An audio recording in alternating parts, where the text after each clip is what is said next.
One of the most important virtues of happiness to me is goal setting. Every day I try to set a short-term goal, then I try to set an intermediate goal every month, and every year I try to set a long-term goal for myself. Opland states that setting goals can be a constructive practice. Whether you're setting family goals, career goals, or relationship goals, it is pertinent to understand what your objectives are in order to establish goals that you can ultimately attain. It's important to realize that you will not achieve every goal, but the progress you made is important to becoming a happier person. Now let's talk to Peter about goal setting. Setting goals to achieve some sort of happiness is really, really important, at least in my life, because when I set a goal for something that I want to do or that I need to do, and that I take the steps to go forth and achieve that goal, by the time that I get there, by the time that I actually achieve it, I feel like I've accomplished something. That feeling of accomplishment, I think, is what's really important about feeling that happiness, or sort of that accomplishment. One of the most important virtues of happiness to me is finding your flow state. Kotler describes flow state as an altered state of consciousness where time either speeds up or slows down and all your senses are heightened. For me, my flow state is when I'm playing music with my friends. It's an essential escape for reality to me and is essential to my mental health. Hey, I'm John, and I love my flow state, and my flow state is when I'm playing football.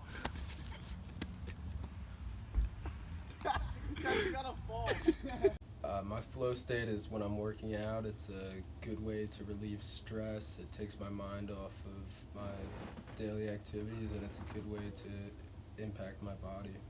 Alright, so something that I do that's pretty mindless to me is I just play soccer. You know, when I was in high school, I'd always be going through different things and I'd always be super stressed out, and then I'd go out and I'd just end up playing soccer for hours, and it wouldn't even seem like any time went by. So that's probably Humor is definitely the most important virtue of happiness in my life. My brother and me, we run a comedy channel on YouTube together, which takes up a lot of time. Spending that many hours doing something that I didn't care about or didn't get joy from would definitely be a big burden in my life. But because the channel involves a lot of humor and laughter, and we're always laughing and doing comedy together, it's something that is always a good time and brings me a lot of joy and happiness. Milton Berle said that laughter is the best medicine, which I definitely agree with. And then Norman Cousins was famous for his story of using laughter to cure his own problems when no other medicines could. So now we're going to go around and ask others how humor contributes to the happiness in their lives.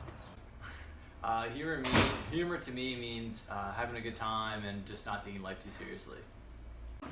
Humor is something that makes you laugh, and laughing makes people happy and makes you live longer and stuff. So humor's good. Humor's a big part of my life. Some of the most fun times are laughing with my friends, watching funny movies, hanging out.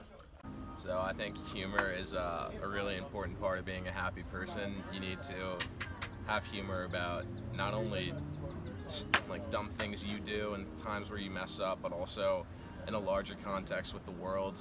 It's really easy to get dismayed at all the news and world events, but if you add a little bit of humor into your life and keep humor in the back of your mind and look through a humorous lens in your life, I think you're just going to be a happier person for it, and you don't need to worry so much about all the little things.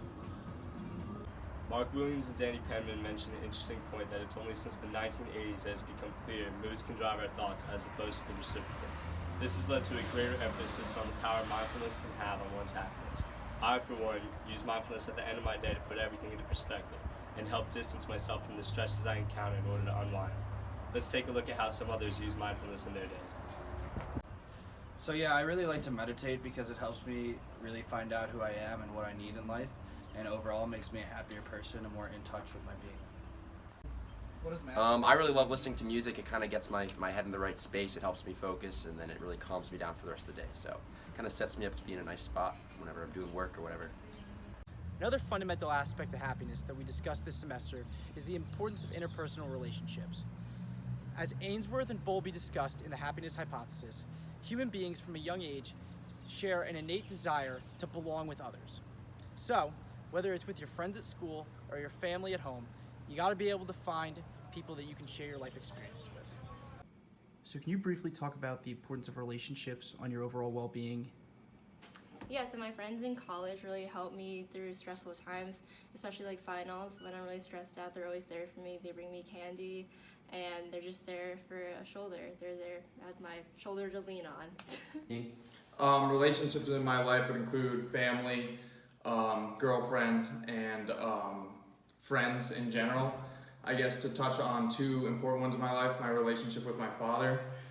My dad and I had a very strong relationship growing up, and I guess he was the backbone. So whenever I got into trouble, or if I had to ask him something, or if I needed general guidance, I'd go to him, and that was strong for me growing up. The other thing, other important relationship in my life is my girlfriend. Basically, essentially it's the same thing, but someone who I can connect with on a deeper level, and not necessarily like a father figure, more of like a partner, more of someone who's kind of going through the same stuff as I am and kind of understands like what I'm going through. All right, thank you.